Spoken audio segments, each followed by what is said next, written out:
পরিত্যক্ত ভুতুরে হাসপাতাল, যেখানে কখনো কোনো রোগী আসেনি কোনো ডাক্তার এবং হয়নি কোনো অপারেশন। আর চিকিৎসার জায়গায় দখল করে নিয়েছে নানান রকম লতাপাতা এবং বিষাক্ত পশু পাখি। এইখানে আছে অসমাপ্ত একটা মসজিদ, যেই মসজিদে এই পর্যন্ত কখনো আজান হয়নি এবং কোনোদিন কোনো নামাজ হয়নি, কিন্তু মসজিদটাকে নেশাখোরেরা বানিয়ে ফেলেছে নেশার আস্তানা। কিন্তু প্রশ্ন একটাই, কিভাবে কেন কোটি টাকার সম্পদ এইভাবে পড়ে আছে? আর সব থেকে বড় কথা হচ্ছে, পিতার মৃত্যুর পর তার পুত্র এবং উত্তরাধিকারীরা কিসের জন্য নিল না এটার দায়িত্ব। চলুন সকল প্রকার বিস্তারিত নিয়ে আজকের ভিডিওটি শুরু করে ফেলি।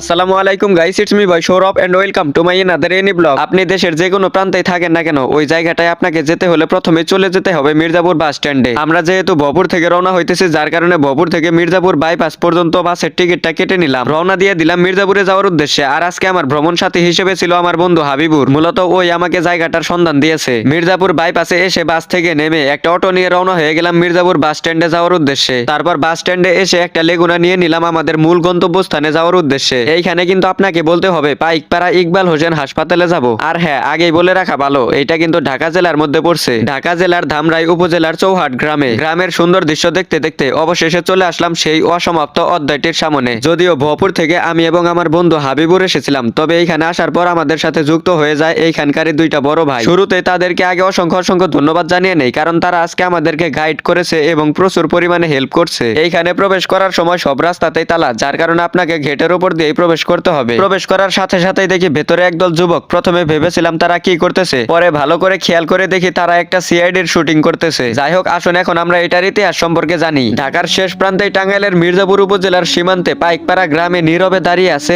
একটি বিশাল স্বপ্ন, যা অনেকের কাছে খোকন সাহেবের পরিত্যক্ত হাসপাতাল নামে পরিচিত। যদিও এই নামের সাথে খোকন সাহেবের পরিচিতি জড়িয়ে গেছে, তবে এইটার মূল রূপকার ছিলেন পাইকপাড়া গ্রামের কৃতি সন্তান প্রখ্যাত শিল্পপতি খান মোহাম্মদ ইকবাল হোসেন। তার স্বপ্ন ছিল এইখানে গড়ে উঠবে একটি আদর্শ মেডিকেল কলেজ এবং পূর্ণাঙ্গ হসপিটাল। কিন্তু নিয়তের নির্মমতায় কাজ যখনই প্রায় 70% কমপ্লিট, ঠিক তখনই ইকবাল সাহেবের মৃত্যু থামিয়ে দেয় এই বিশাল স্বপ্নকে। আর সেদিন থেকেই থেমে যায় কোটি টাকার একটি স্বপ্ন এবং জন্ম নেয় অসমাপ্ত একটা ইতিহাসের। তো আমরা এখন আস্তে আস্তে চলে যাইতেছি সিঁড়ির কাছে, কারণ আস্তে আস্তে আমরা দোতলায় উঠবো। এই যে দেখুন, এইখান দিয়ে থাকার কথা ছিল কত রোগীদের আত্মীয় স্বজন, কিন্তু নিঃশেষে এখানে কিছুই নেই। আস্তে আস্তে সিঁড়ি বেয়ে উপরে উঠে পড়তেছিলাম, জানি না উপরে আমাদের জন্য কি অপেক্ষা করতেছে। আমরা সরাসরি চলে এসেছি একদম উপরে। আর দেখুন, পাশের দেয়ালগুলো দেখে মনে হচ্ছে কারো জন্য যেন অপেক্ষা করছে। থমকে গেছে সময়। যেখানে হওয়ার কথা ছিল ক্লাস, রোগীরা পাওয়ার কথা ছিল সেবা, কিন্তু এইখানে কোনো মানুষের পদচিহ্ন নেই। শুধু রয়ে গেছে নীরবতা এবং একটি স্বপ্নের অসমাপ্ত সাক্ষী ও ইতিহাস। দেখুন, এইখান দিয়ে হাঁটার কথা ছিল ডাক্তার, নার্স এবং মেডিকেল কলেজের ছাত্রছাত্রীদের, কিন্তু